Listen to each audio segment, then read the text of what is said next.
बिस्मिल्लाहिर्रहमानिर्रहीम। अस्सलाम वालेकुम नाजरीन, आप देख रहे हैं अनाया चीमा वॉइस और मैं हूं अनाया चीमा। अनाया चीमा वॉइस में एक नई स्टोरी के साथ खुश आमदीद। उम्मीद करती हूं कि आप सब खैरियत से होंगे। नाजरीन, एक ऐसी कहानी जिसने सबको हिला के रख दिया। कहानी कुछ इस तरह है कि एक ताजर की बीवी थी। अल्लाह ताला ने उसको नेकी भी दी थी और हुस्न जमाल भी दिया था। वो ज़िंदगी गुजारती रही। उसका खामद सफ़र के लिए किसी दूसरे शहर जाता है। कुछ दिनों के वक्फे से उसे उस शहर जाना पड़ता है। वहाँ उसे रहना पड़ जाता है। अब उसकी बीवी ने ये महसूस किया कि उसके खामद का क़याम वहाँ ज़्यादा होने लगा है। लिहाजा उसे एहसास हुआ कि कहीं उसने दूसरा घर तो नहीं बना लिया। चुनाचे उसने अपनी अतमाद वाली एक खादमा से कहा कि तुम इसके पीछे जाओ और दूसरे शहर में जहाँ रहता है वहाँ हमसायों से जाकर मालूमात हासिल करो। जब उसने वहाँ से मालूमात ली तो पता चला कि चूँकि उसे वहाँ 10-15 दिन रहना होता था, इसलिए उसने वहीं किसी औरत से निकाह कर लिया था और उसे एक घर भी लेकर दिया था जहाँ वो जाकर रहता था। गुनाह नहीं था, अलबत्ता उसने दूसरा निकाह कर लिया था।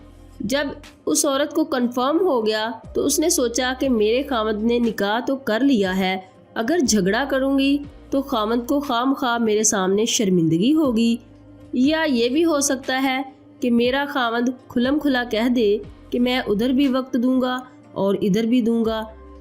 तो मुझे ऐसा करने की क्या ज़रूरत है?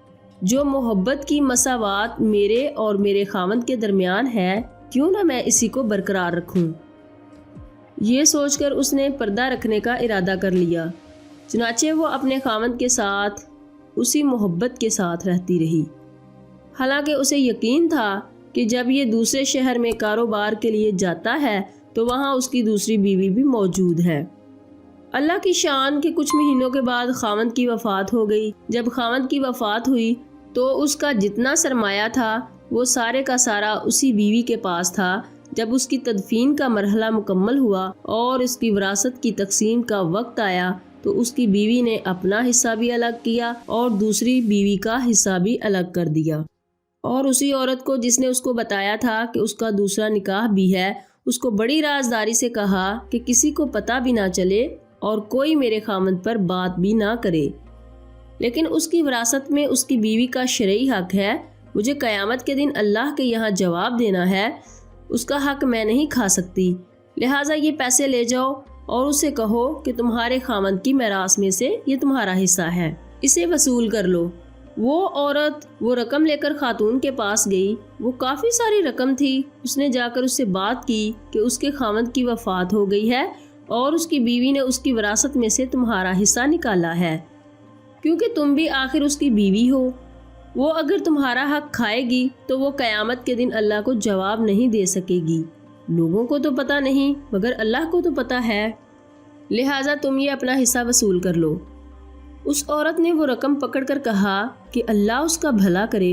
वो कितनी नेक औरत है, वो कितनी अच्छी औरत है जिसने मेरा ख्याल रखा।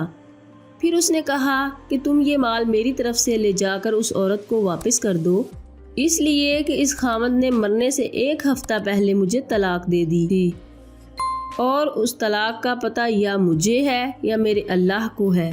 लिहाजा इस विरासत में मेरा कोई हिस्सा नहीं बनता, ये उसी का हिस्सा है, लिहाजा उसे वापस कर दो। ये तालीमात कौन सा तरीका ज़िंदगी दे रहा है? ये दीन इस्लाम दे रहा है। दुनिया को तो मालूम नहीं कि हकीकत क्या है, लेकिन जब दिल में खौफ खुदा होता है तो फिर लोग एक दूसरे के हुकूक की इतनी रियायत रखते हैं।